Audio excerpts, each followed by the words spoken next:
MTN Ghana isn't just leading, it's pulling away. Across subscribers, data volumes, and per user consumption, growth isn't just strong, it's accelerating.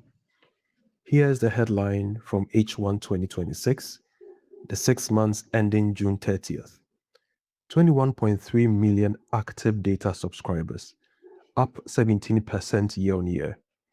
Average monthly usage per user, 19.3 gigabytes, up 38%.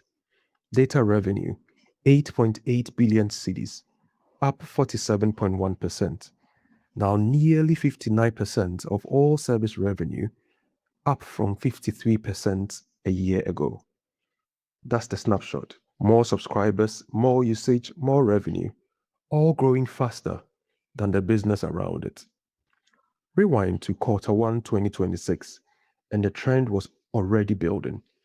20.6 million active subscribers, 18.8 gigabytes average usage, and data traffic up 63.4% year on year. By H1, subscriber growth had ticked up to 17%. Average user growth still strong at 38%, moderated slightly, even as growth normalizes. More Ghanaians are online, using more data than ever. All of that data is going somewhere. YouTube, TikTok, Instagram, WhatsApp, Facebook, and more. MTN hasn't published exact app level breakdowns, but the direction is clear. Data is now the backbone of how Ghanaians connect. More users, more data, more impact on business, on digital inclusion, on how Ghana works.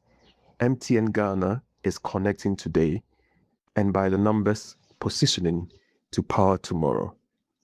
This has been a Finex Insights breakdown.